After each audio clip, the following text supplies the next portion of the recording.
So thanks so much for being here with us today.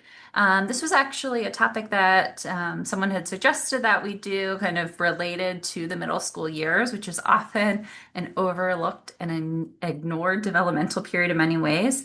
My name is Rosanna Breaux. I'm the director of the Child Study Center and associate professor here at Virginia Tech.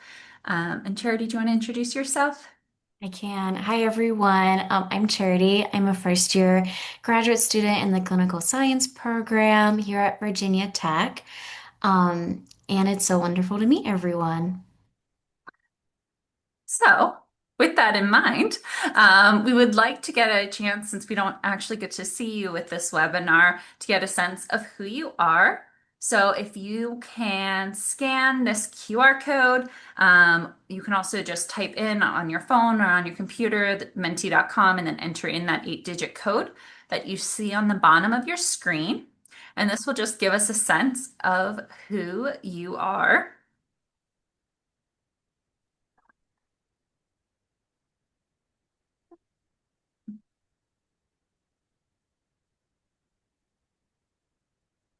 Is the Mentimeter showing up or did I select it's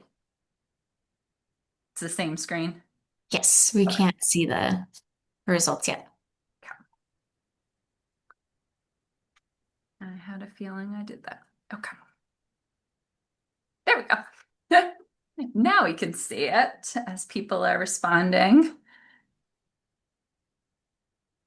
There's more people that are in the room than are here, but this is still helpful for us to get a sense of who is here. So it looks like, not surprisingly, mostly parents of middle schoolers, some parents of preschool or elementary school children. A couple people who aren't parents but interested in this topic or who work with middle schoolers.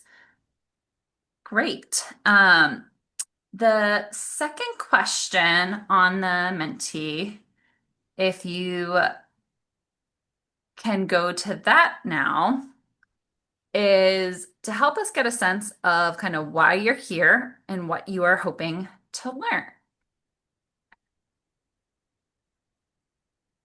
Make sure. There we go. Okay. Resources, supporting homework, time management, emotion reg. And you can pick multiple options.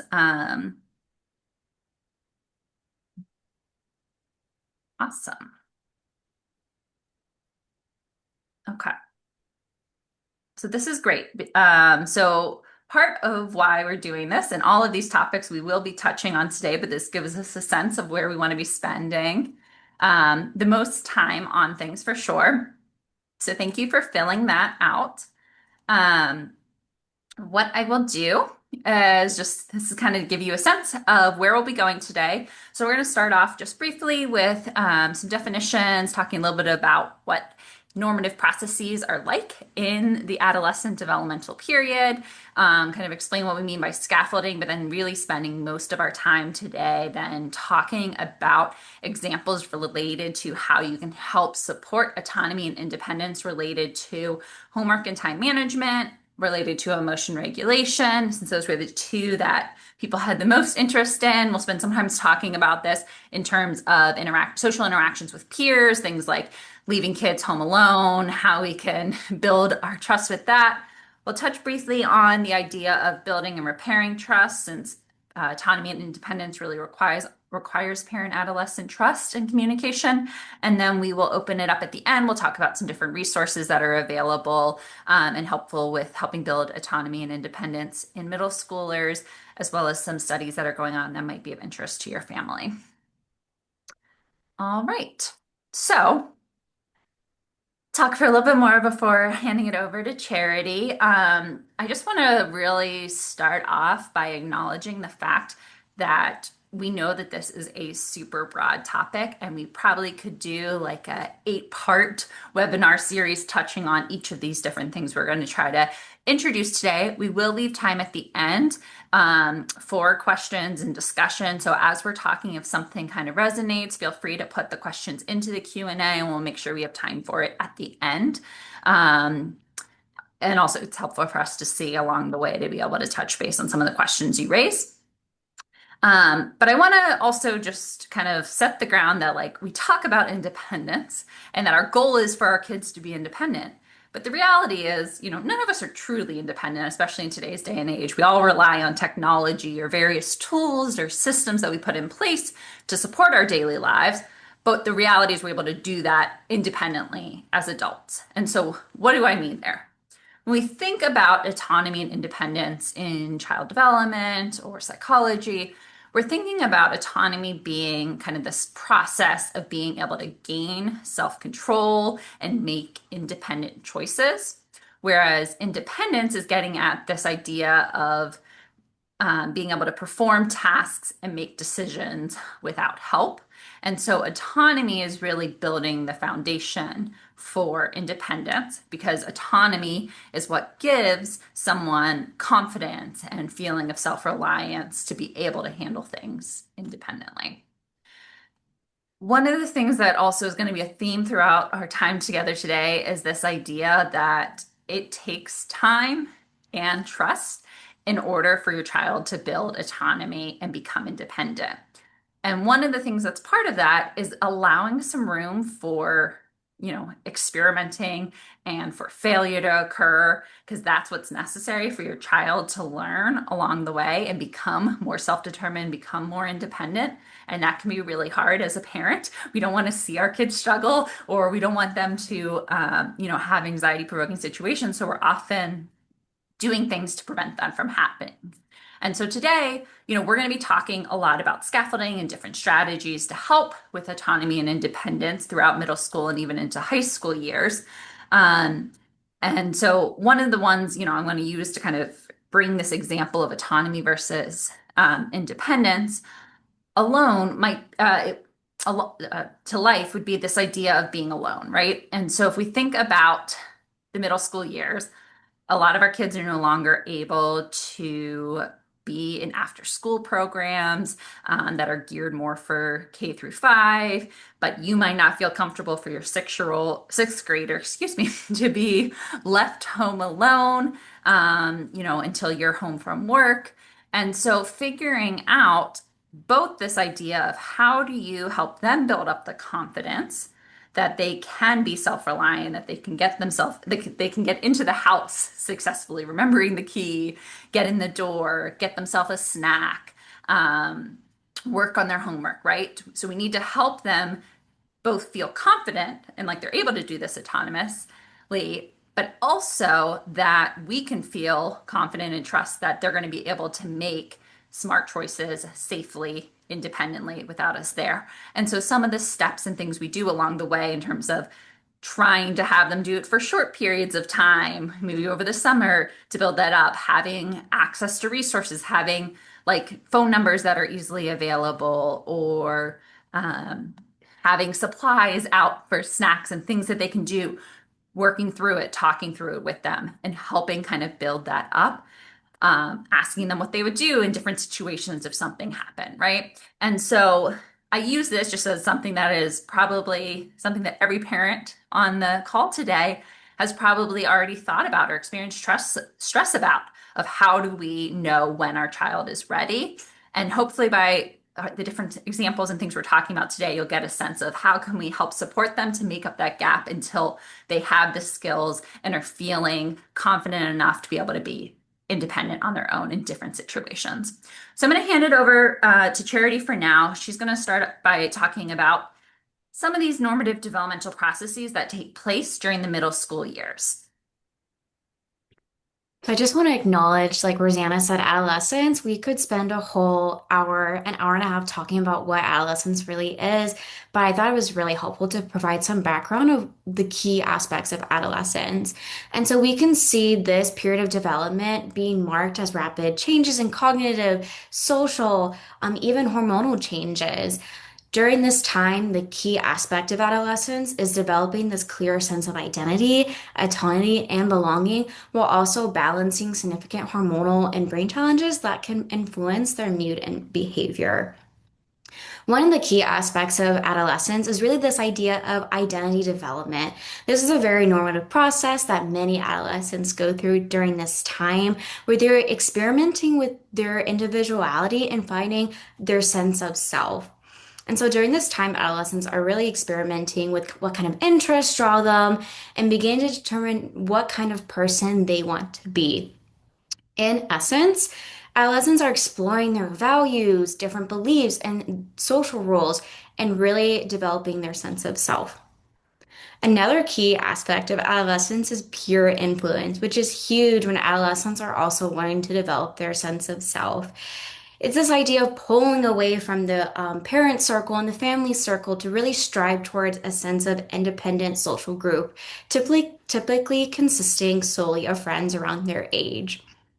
During this adolescent period, peers have a much larger influence on such interests, activities, and even attire. As a result of growing autonomy, adolescents frequently try to gain more privacy from parents, which often leads to them withdrawing to their room and communicating less with parents. Finally, one of the last big aspects of adolescent development is hormonal and brain changes. And these changes can really affect mood, stress, and emotion regulation in these youth.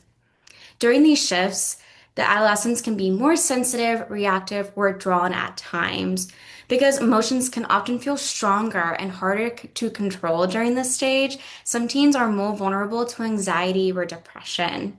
As a result, parents may notice that their child communicates less or seems to pull away from them, which can make it difficult to know when to step back and when to be concerned and to get involved. These emotional and behavioral fluctuations are a very normal part of development, but they can understandably create uncertainty about how much independence to allow.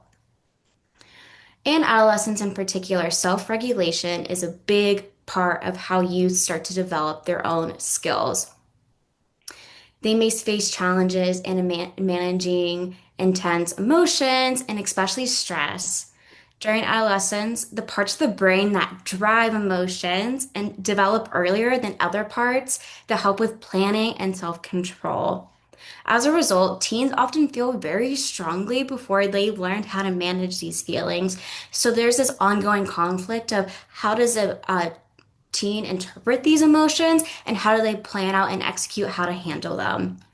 This heightened emotionality can often lead to more frequent disagreements, especially in the household, and more misunderstandings between the child and the parent, especially in this combination of them also wanting to seek independence, facing increasing demands at school and especially at home. While this can be definitely a challenge, especially for parents, this is a key stage for learning. Adolescents are practicing and learning how to regulate these emotions, solve problems, and recover from mistakes in a safe environment. The idea of a safe environment really starts from parents as they can help foster and guide adolescents through this period of development without creating judgment or mistakes that can lead to long-term permanent outcomes. Giving a bit of an overview of what adolescence and self-regulation looks like, I'm going to hand it off to Rosanna to really start the conversation of using scaffolding as a tool to support such skill building during this time of adolescence for their youth. All right. So we've used the term scaffolding a bunch already. I want to make sure that we're all on the same page about what we mean by scaffolding. So if you think about scaffolding on a building, that's exactly what scaffolding for parents and children looks like. So scaffolding is put in place so that there's structure and support until the building is, fully built and able to stand up by itself without help. And so when we talk about scaffolding in child development, we simply mean where a parent is helping their child be able to successfully achieve some skill, some behavior, um, on their own, right? So they're providing the necessary support so that they can do so independently. And we as parents do this all the time when kids are young. If you think about, when your kids were toddlers, when they were preschoolers, and they're trying to build up their fine motor skills, or they're learning to read for the first time, we're sounding out the letters, we're helping them sound out the words. But often, as kids move through elementary school, move into middle school, high school, we kind of expect that they can do this on their own, or, oh, they should be able to do this, right? And so we stop doing that scaffolding. But really, we know that even many adults still need scaffolding in the sense that if we're learning a new skill or we're trying to do something, there's often a gap between where our current abilities are and what the skill necessary is to do that. And there's lots of ways that we can scaffold. It can be physical, it can be mental support, it can be social support, emotional support. But simply, what we're referring to here is being able to kind of meet the child where they're at so that we can help them move from us fully doing things for them, where we're the ones fully responsible for keeping track of their homework and making sure they know where the materials are, what they have to do when they're doing it, to being able to support them with doing it, to them eventually being able to fully do it on their own as they move into high school and go off into the real world, be it college or in a job for the first time, right? And so this overly simplifies this, and obviously between these three steps there's lots of smaller steps that can happen, but this gives you a sense of the idea. And I love these visuals that this is from, you can see the tag at the bottom. It's her page is the Teacher Mama on Instagram, and she has lots of great resources. But I really just like these visuals because they nicely kind of demonstrate what some of the things to keep in mind are with these different types of scaffolding. Um, as well as this idea of how much support we're providing. So again, our goal as a parent is to provide the least amount of support necessary for your child to be successful. And that means that we need to be gradually lessening and moving from that high intervention to low intervention, to get a sense of how big the gap is between their ability level and what they need to be able to successfully complete the task. And so, again, we're not going to spend too much time really talking about scaffolding in general because that's kind of very far removed from what you're actually doing in the day to day. And so we had thought of these three areas, homework, time management, and social interactions beforehand. Glad to see that at least two of them definitely were very much of interest. These are things that we hear all the time from middle schoolers, from parents, as areas of stress and concern, and where parents are looking for support to help move their child on that pathway to independence. And so I'll turn it back over to Charity for now, as she can talk through the homework and time management area. Like as Rosanna mentioned, this is a topic that a lot of parents are probably very familiar with, or kind of resonate of this is definitely a new struggle for adolescents to face, especially if they're moving from fifth grade to sixth grade into middle school, even from middle school into high school, and later on from high school to college. Like specifically during this time period when adolescents are starting to move into adolescence, they are facing especially increased demands in the school environment. This can look like having a locker, so an additional space to stay organized, multiple class periods that can fluctuate, different teacher interactions such as personality or learning styles that the adolescent has to balance, and especially lengthy homework. So adolescents are often assigned more long-term projects that need more time for planning and assignments that are more in-depth and abstract. These shifts can feel overwhelming, especially for adolescents and for parents, as they help learn to organize materials, keep track of deadlines, and make their time more independent. So it's really important during this time period, as there's so many increasing demands that a teen is facing, to begin developing these new skills to handle new responsibilities, as these are the key foundations for later academic success and for independence. So we're going to provide a few strategies and scaffolding tips, but we do have two previous two-part series about homework and time management skills on our YouTube page. I will drop the link to that in the chat in a second. But I really just wanted to focus more on different scaffolding skills to get to developing independence and autonomy in your adolescent. So there are some things to address in terms of with increasing demands. And so we provided a few scaffolding ideas, but each of these ideas we can go into even more steps to do. There's this just general idea of that we really want to make sure that your adolescent feels like there's a strong, stable foundation of support before you start scaffolding and giving them more independence throughout. In the beginning, checking in with your child to assess their goals and motivations can be really helpful in fostering success and collaboration. Support can be closely intertwined initially as you begin scaffolding, but as Rosanna said, over time we can lessen the bars on how much we are checking in and letting adolescents develop their own intrinsic motivation. Early on, we want to make sure you're checking in, but also you want to make sure support is more provided in terms of growing homework and time management skills. We provide specific strategies that caregivers can use. So this can be checking in at the start of a week to talk about what's coming up at school. Setting 2 or 3 achievable goals can help make more progress feel manageable and rewarding. Breaking tasks into steps teaches students to approach large assignments piece by piece rather than taking it all in at once. Time blocking can mean setting aside a set period after school dedicated for homework and building their own schedule before balancing free time and other additional responsibilities at home. Accountability checks could include reviewing progress midweek or celebrating where goals are met to really start building back into that motivation to really help your adolescents develop that sense of autonomy in completing these homework and other demands. And so overall, each of these strategies can be scaffolded, like I mentioned, to multiple different steps, meaning that parents start with more structure and then start gradually loosening back as their adolescents develop confidence and independence. So, as an example, we're going to take one of these strategies that we talked about. So, we're going to take the breaking up and chunk tasks into steps. This is very commonly used, especially during middle school. There's these things like projects and group assignments that teachers often give adolescents the heads up about a month in advance, even the beginning of the quarter, to really say this is something to look out for. So, one example that we want to provide is a book report, which is very common to start doing during the middle school where children have a lot of multiple steps in completing this big book report that usually represents their final project at the end of the year.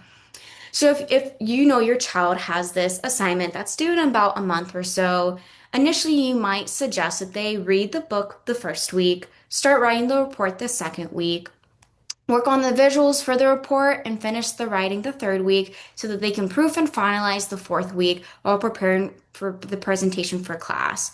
However, depending on your adolescent, this may seem still way too much. So breaking it up into smaller steps each week can help. For example, is the parent taking on the role of looking at the assignment and making smaller chunks and deadline for the adolescent in particular to follow. The next step following that is loosening this grip a teeny bit, and the parent and the child review it collaboratively together.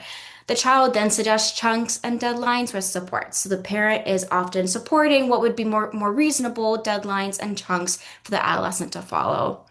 The third step, the child looks at the assignment by themselves, makes smaller chunks and deadlines on their own, and once they have them set in stone, the parent then often reviews and makes sure this is reasonable for the child.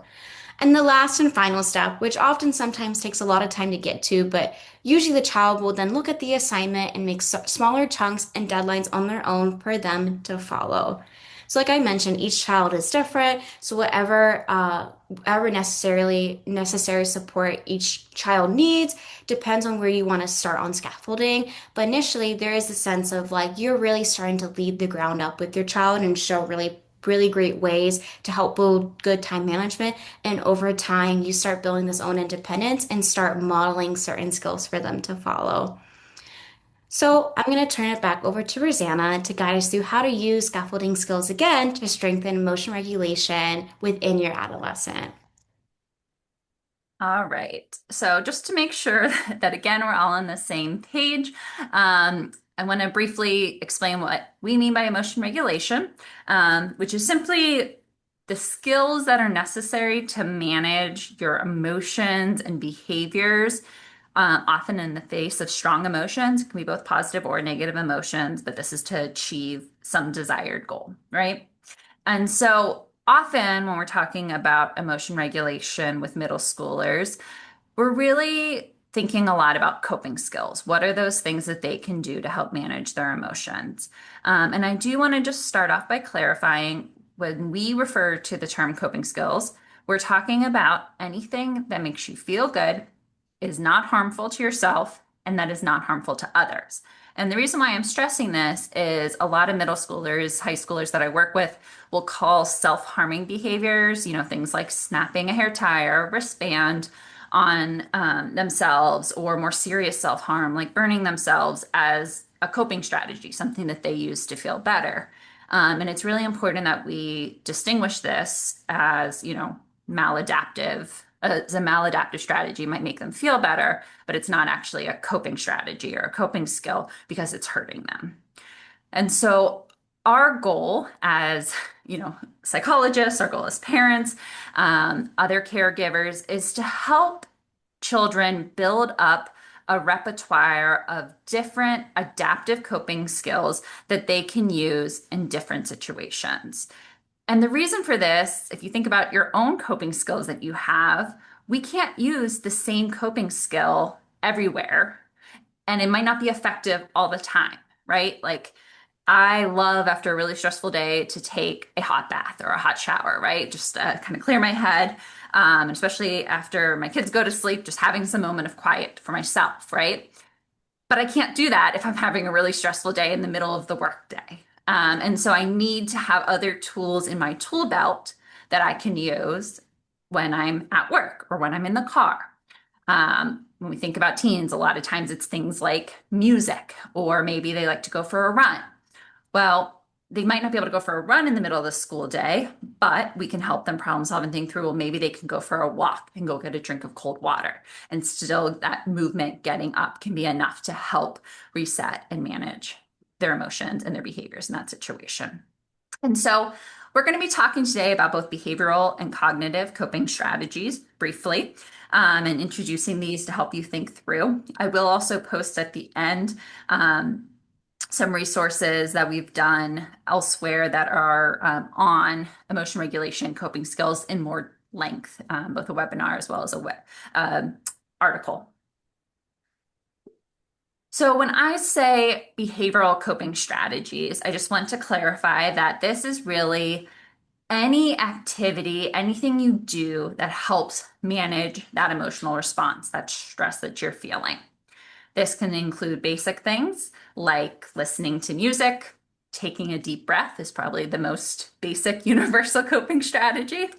But it can be things like exercise, or more formal things like progressive muscle relaxation, meditation, yoga. A lot of teens like to journal or write poetry. Probably the one that is we use the most often is talking to someone, talking to a friend, talking to a parent, getting support to help feel better, right? Um, a lot of times with younger kids, what we naturally do as parents and caregivers is to help distract the child when they're experiencing a strong emotion, right? It helps shift their focus away from the situation and might provide either temporary relief or give them enough time to fully get over it, or can at least get them down that emotional roller coaster, which is what I like to refer to it as. Like when they're right in that peak of it and having that meltdown, you're not going to be able to use other coping strategies to help address the problem. But if we can get them down to where they're a little more regulated, we can use other strategies if it is a bigger problem, something that requires some problem solving or some action. Then they'll be better equipped to do so. And so, as our kids shift from elementary school, where it's totally developmentally normal and common to require parent teacher support to help with regulation, and as they move to the middle school years, there's often this expectation of more self reliance for that regulation. And so, being able to work, many of you said you have elementary school age kids, so working with them and talking through in moments when they're calm, what are some strategies, things that they can do for when they're upset? Lots of classrooms have the calming corner. I've set up one in my home with like cute pillows and some fidgets and sensory things, some different books. I have like an emotion feelings chart in there for my girls. Different things that, they can use to help with regulating that they also know is a safe place that they can go to when they're feeling upset, and talking through different things they can do in different situations.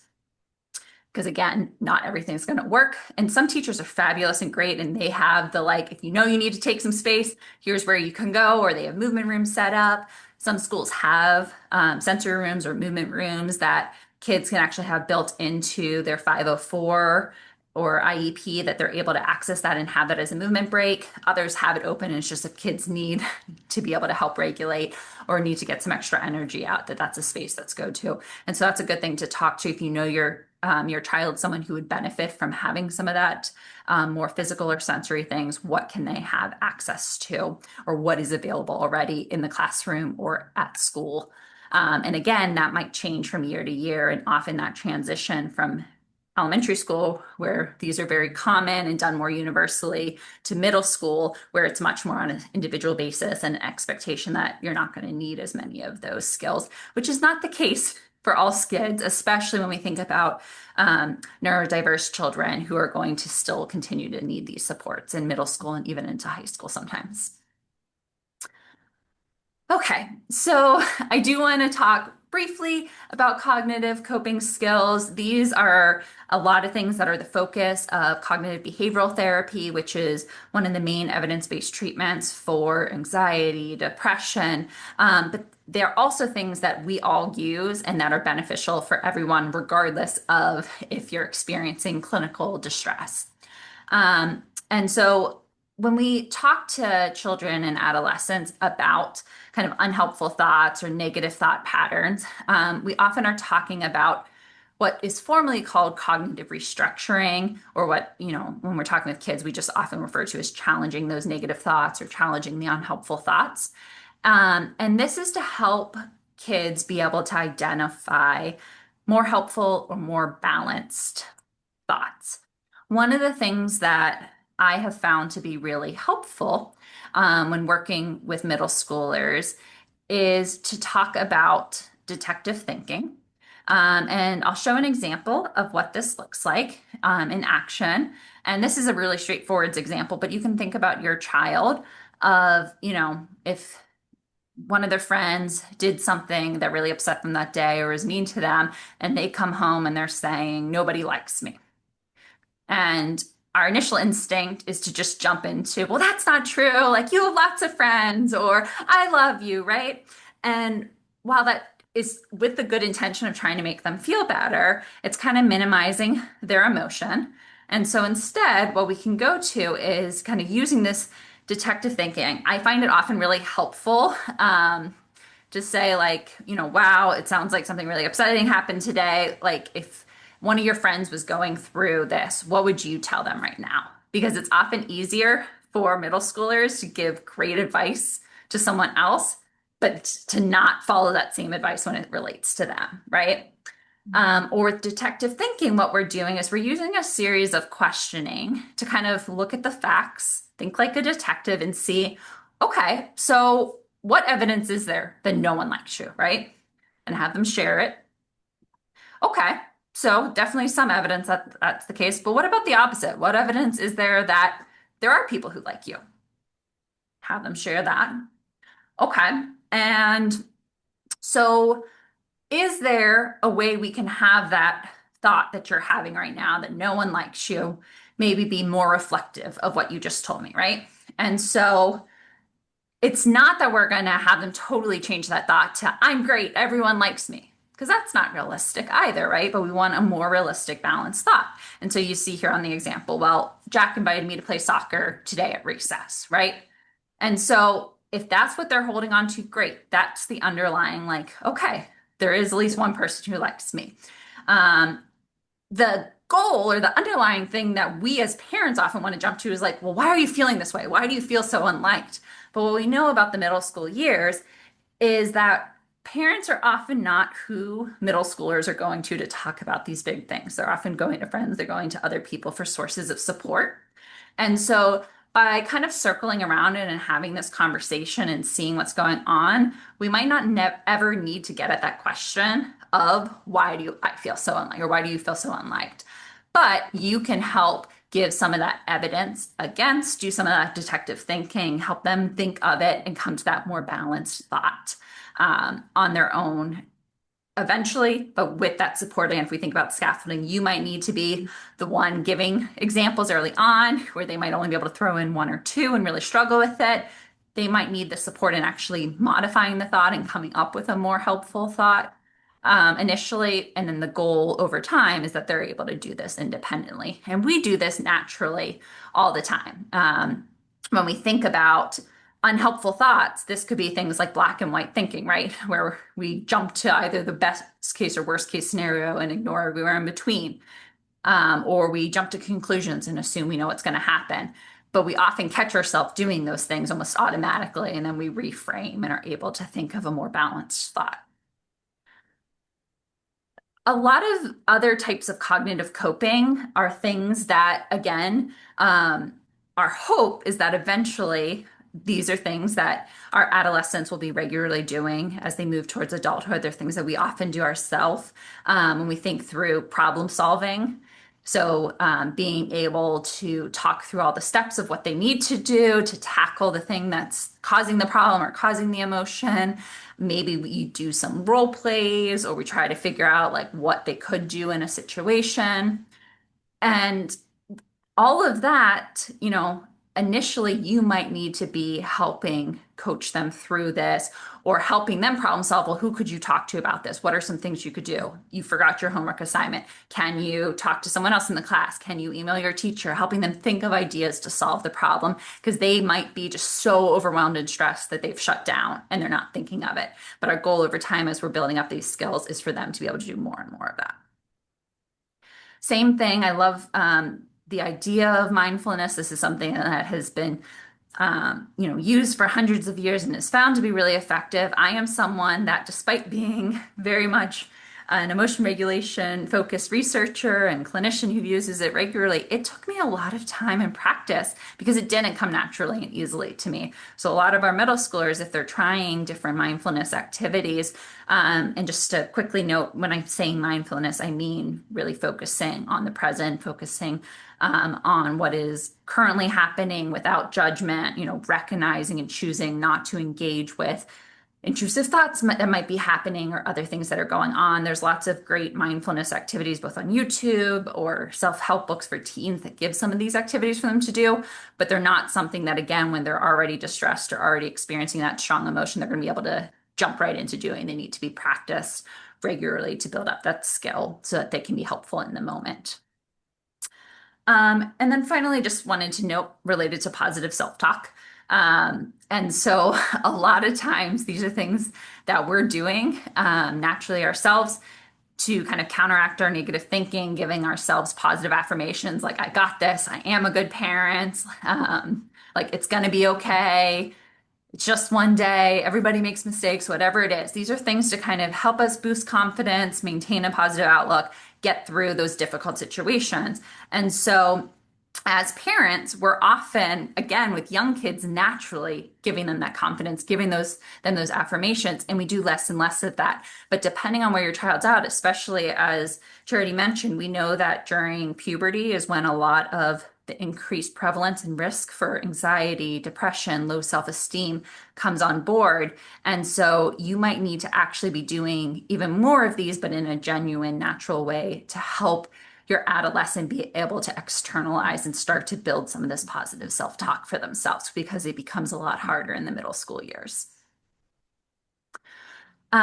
So just to kind of wrap up the area related to emotion regulation and really highlight what you can be doing as a parent to help scaffold these emotion regulation skills, a lot of what you're doing is modeling and showing these behaviors in your own life. So, first and foremost, when your child is dysregulated, and this is so much easier said than done, I will acknowledge this as a parent myself. When your child is upset, we often escalate ourselves. And all that's doing is that is modeling that dysregulation is what happens when we have strong emotions. But if we can model being calm while still being firm, assertive, kind of setting those boundaries, that is actually going to help with the dysregulation or the regulation in those moments of dysregulation. Similarly, when you are experiencing that dysregulation, I'm getting a little upset right now. I'm going to take a moment. And when I've collected my thoughts and calmed down, I want to return to this because I don't think I'm going to be able to have an effective conversation. Or you come home, I had a really stressful day before I finish getting dinner ready and, have us come together for dinner, I'm just going to take a few moments, right? Letting them know and vocalizing and normalizing that it's okay to need space. It's okay to need to use coping strategies to manage those emotions. Um, and similarly, acknowledging, because we're all going to make mistakes, we're all going to be reactive, say something or do something when we're upset that we didn't mean to, and acknowledging that, saying what you could do differently next time. One of the biggest things for helping your child learn those skills and be able to problem solve independently is after something didn't go well, having them reflect and think through what they could do differently. Both because it was an area that was less upvoted and just to make sure we have enough time for questions, I'm going to touch more quickly on the social interactions piece of this. But I do just want to kind of acknowledge this idea that right now we know the current generation of adolescents are really struggling with these soft skills, how to develop strong friendships, how to know how to have effective communication skills. And so I just want to briefly note kind of what we know from decades of research is that parents and caregivers continue to have a huge influence on their children, even in the adolescent period where it seems like peers have so much control over what's going on in your child's life. One of the things that can be really helpful is discussing what good friendships look like. Research supports this idea that friendships have several key ingredients, things like being able to provide support, feeling safe disclosing vulnerabilities, conveying trust and loyalty, helping your friends cope and thrive. But being able to talk to your child about the idea of what they value in friendships and how they can recognize when friends are or are not meeting those qualities of what they need can really help when these problematic things are going on and deciding how to respond in those moments. Similarly with that, being able to model and show those same skills. So when you're interacting at the store, you're interacting with a neighbor, being able to show that respect, kindness, empathy with them, or when you're interacting with your adolescent, utilizing those active listening, effective communication skills in the age of having smartphones. Like literally, even though I'm on the computer talking right now, my phone is still in arm's reach, right? But we so often are on our phone or we're getting distracted and being able to show, make eye contact, asking relevant follow-up questions, responding thoughtfully in the moment, all of that demonstration of those things and encouraging those same things from your adolescent is going to help build up those soft skills that we know are so necessary for success socially, academically, and particularly in the employment world. But these are things that require lots of practice, repeat use. And because of so much technology, online school, everything that's been happening over the last decade and is going to continue to happen, again, we know the current generation is often struggling more and more with these in face-to-face interactions. Um, Even with that said, role plays can be such a powerful thing that parents can be doing. And this doesn't need to be like an acting out a full thing. But if we think again about that problem solving idea, so helping them think through what they might say to a friend or how they can approach their teacher about making up an assignment or, trying to increase their grade, right? A lot of times these things that are super anxiety provoking or that feel uncomfortable or make them embarrassed can be really hard. And so helping them think through. This can also be super critical in helping practice say no or equipping them with like exit strategies because we know the middle school years is often when a lot of peer pressure, risk-taking, problematic behaviors, like first exposure to drugs, first exposure to sexual activity is often going on in the middle school years. And so helping them think through and know how to respond so that they're not being put on the spot in the first time can be really helpful. And all related to that, I just want to note that again, we know the middle school years is such a challenging time for kids. This is such a peak of when a lot of social exclusion and bullying is going on. So finding a way to normalize that without minimizing your child's experience can often involve things like helping them recognize that when this occurs, it's not because something's wrong with them or that they did something wrong, but that oftentimes when people are bullying or they are doing these mean social exclusion behaviors, it's because they have their own insecurities or their own difficulties managing their emotions or their own insecurities that might make them kind of take it out on others to kind of feel better. And so helping them think through how they can respond in a way that kind of is not reactive, while still communicating that, they are a likable person and that while it might feel super important right now to be cool or popular or liked by a certain person, kind of tying that back into the what makes someone a good friend or makes someone you want to be spending time and energy on. Um, and kind of going hand in hand with that is helping your adolescent think through this idea of who they are, helping really nurture and value their own identity. The middle school years, again, as Charity said in the beginning, is a time of a lot of self-exploration, trying to figure out who they are, what they value. And we know that they are very susceptible to being influenced by peers and whoever's in their peer group, which ties back to the importance of continuing to be aware of who they are, who they're around, but being able to really celebrate the things that you find positive qualities in them when there's those positive interactions with friends who have similar values, really celebrating that and supporting that. Um, I want to just kind of quickly note that some of these things that we talked about already, related to encouraging positive friendships, keeping that open communication, having a strong support network, be it with people other than you as well as you, can be really helpful. One of the biggest things is kind of early, again, with those elementary schools, early middle school years, kind of opening the lines of communication, asking questions, kind of talking about what boundaries are, what you want them to do in certain situations, knowing that they can always come to you, kind of no questions asked, that you're first and foremost care about them, love them, want to keep them safe.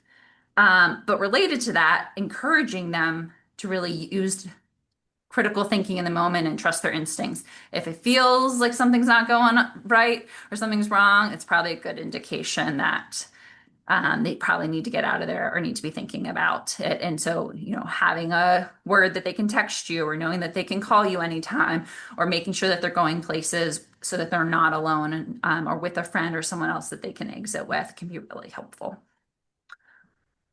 Okay, so I'm going to turn it back over to Charity. We'll briefly touch on the idea of parent-adolescent trust and rebuilding trust when it's broken, share some resources, and then we'll open it up for questions. So I just want to quickly touch on this overarching idea of trust, which is a huge concept, and I think it is a really great foundational set of really scaffolding these skills. And so briefly, running through what trust is, I think it's really important because trust is honestly very essential to really supporting these scaffolding skills during adolescence and finding the right support during a time where there's a lot of self-exploration, peer influence, and a lot of brain processes that are quickly developing. And so when we think about trust, we think about kind of maybe these four building blocks of trust. Um, there's communication, boundaries, openness, and shared goals. In an ideal world, trust really follows these building blocks, but we all know we don't live in an ideal world, and trust can really be broken, and it's such a delicate process. Trust it can be built, but it also can be rebuilt.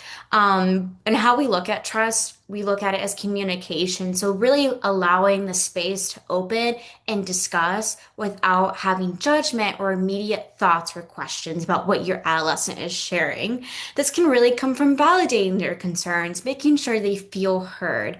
Sometimes this can be a really difficult process, especially as a parent. You want to give them advice and you want to make sure that they're doing the right thing to do. But sometimes all it really takes to build that trust is to make sure that the adolescent or your child can really feel like they can come to you and share if there's something that is going wrong. Boundaries can be equally as important. You want to make sure that there's structure and safety and let your adolescent know what they can do to feel like they can trust you, and that can go vice versa as well. This can be the next step up until building independence because you both can lean on each other of what is expected of one another. Openness is really this idea of modeling honesty and transparency. So, acknowledging your mistakes, using this I statements, making sure openness of like what I have done wrong and what your child has done wrong, and making sure that this everyone is acknowledging their own mistakes and it's not just one-sided. Finally, the sense of shared goals can really help build collaboration within a family. When parents and children work towards common goals, improve communication, it can really enforce what that you are working on the same team and not against each other, and really feel like you are building this trust with one another to strive these goals together. These are really strong building blocks of trust. However, like I said, trust can be really easily broken too. Let's think about when your adolescent is now getting their phone, they're using it for the first time, and you set the boundary of you can't use your phone past 10 p.m. and they use it past 12 a.m. That can break that initial trust. So we told you not to use your phone past a certain time, and you push that boundary. And so it does, trust does not follow this linear path. And so we want to continue to strive for our independence, to strive for independence, but not make sure that they keep pushing these boundaries. When conflict arises, like mutual disagreements about when to use your phone, making sure you provide accountability. As a parent, you can say, I'm sorry, I wasn't clear about what the expectations are. I want to hear your thoughts as to why you should be using your phone past a certain time. Use this time to really discuss each perspective, why it was broken, and what is the striving goal to repair that. Setting up new problem solving techniques. So if you find your adolescent keep pushing these boundaries, ask yourself what might be pushing their boundaries. Do they feel disrespected? Do they not feel heard? So they're really in the sense of building trust, it is a two-way path, like building a bridge. Each person can contribute into it. So rebuilding it, make sure you accept your accountability, follow through with the accountability, and build that problem solving to re-strengthen that trust. So I quickly want to close off by sharing these really quick takeaways. The idea of like we really want to foster independence and trust, and it takes time and it takes a lot of patience. But scaffolding can really meet that need of really building independence and making sure your adolescent is ready to go out into the world on their own when they are ready at that certain age and time. And we can do this through modeling and explaining different strategies to help your child really gain a sense of skill, expertise, and they can become independent in their own way. So scaffolding can look like the very middle for a lot of families, and we just want to quickly provide a few resources, such as a Google Calendar, tracking apps, and task organizations can really help provide scaffolding to your scaffolding. So really making sure that Allison has a visual representation of their schedule or a to-do list, like a gamified version where they can mark off in their in like Habitica and their character can get certain points, or tracking apps, which can be controversial, but in a sense that you're allowing your LS to go out on the world on their own, but also making sure that you can trust them to be safe and that you're always there to support them. And then lastly, at the Child Study Center, we have two main studies going on that may be interest for you guys. So they're both free. So the first one on the left is for parents for children's ages 2 to 12, so likely to only be for parents who have middle schoolers or elementary schoolers. But this allows you to learn strategies to manage unwanted or problematic behaviors during a 10-week parenting therapy group. The other on the right-hand side is specifically for families of adolescents with ADHD in middle school, and this really helps parents gain the tool belt to help manage emotions and be able to handle emotion regulation, develop communication, and conflict management. And so if you're interested in these studies, you can scan the QR code at the bottom or email us to learn more.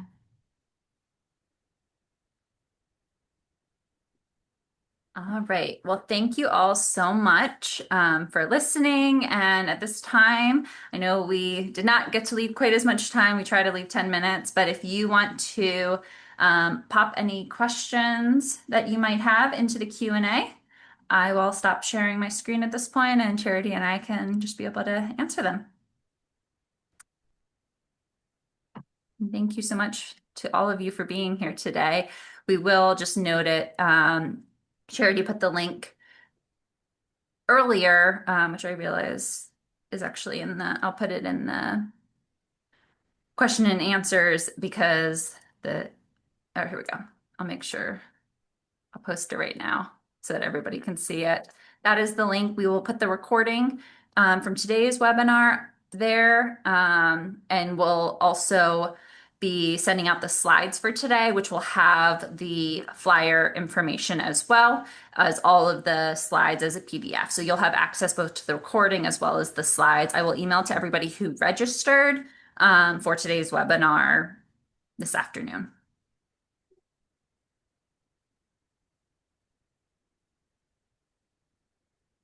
And that's where Charity had mentioned we had the two other ones on um, time management, organization, homework management strategies that happened last year that were there. We will have another webinar coming up as well in the spring semester, specifically on the idea of navigating 504s and IEP plans. So I kind of had alluded to that and having support, particularly related to self-regulation in that area. But if you have a child who either has one or you think would benefit one, definitely that's a great one to be looking forward to this spring.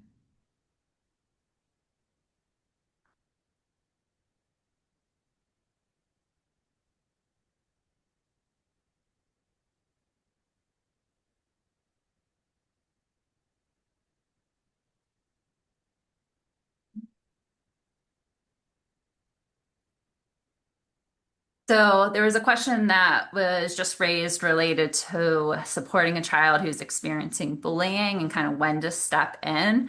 And that's such a great question, definitely a challenging one.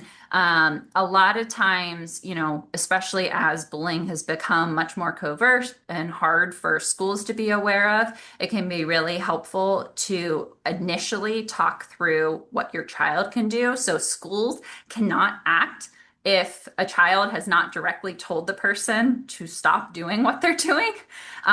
So first having your child kind of doing that role playing or problem solving through, like, how can you respond? How can they initially like loop the school in if it's happening at school, or the bus driver if it's happening on the bus? So generally, with a middle schooler, giving them that support so that they feel confident enough being autonomous and addressing it themselves can be really effective. Where it starts to cross that line, where I think having parental involvement is when there starts to be risk of harm. So, when it's being more than just the, teasing or everyday picking on and actually threatening either psychological harm, physical harm.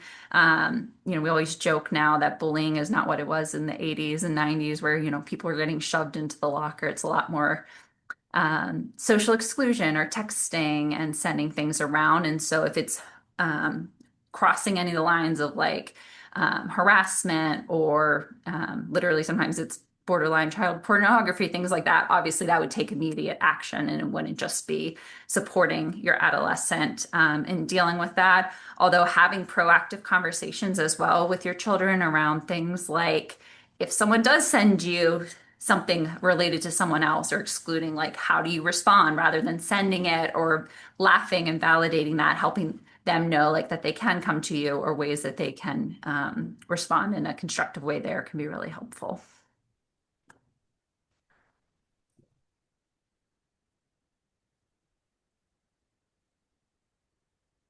Thanks, Sarah, for being here.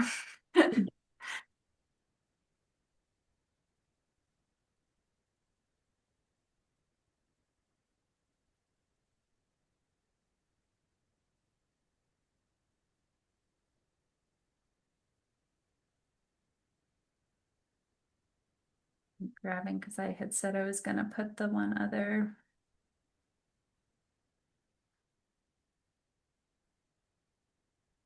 We have a question that says, how do you differentiate between pure conflict and bullying? Very good. So think that's where generally for bullying, there needs to be some sort of threat, differential power, like things that are being done in a way to cause harm. Whereas conflict, often there are kind of equal playing fields where they're both have different perspectives. And so when we're thinking about response strategies, oftentimes with conflict, we're wanting to encourage our adolescents to try to understand the other person, where they're coming from, what solution they might want to be having. And so oftentimes with conflict, if we're thinking about a peer or thinking about a friend, like there is a relationship that we're trying to preserve where a lot of times bullying behavior is not and that's more where like the peer exclusion or the like saying something mean about a friend often can come out because something happened that they didn't like or that made them feel insecure. Whereas bullying is often much more attacked and targeted. So directly spreading harmful rumors or sharing an image of them that, has been done in a way that's to make fun of or harm them. And so that is actually kind of to the other question, a really important distinction to make. I think a lot of times the phrase bullying is now thrown around very loosely, and any mean behavior can get labeled as bullying. And so it is very normative for peer conflict, sibling conflict to arise, for social exclusionary behavior to arise. Whereas we want to be differentiating that from bullying and responding and reacting and helping problem solve with our adolescent differently when it's kind of more just that conflict mean behavior. Whereas for bullying, it's often the ignoring in the sense of like not being reactive in the moment, but then kind of either problem solving through how to avoid that situation, getting teacher support or friend parent support in those moments rather than responding to the bullying directly or engaging with the bully directly. Well, I see we are at time. I want to respect everybody's time. For today. I want to thank everyone again for being here and have a great weekend. Thank you, everyone.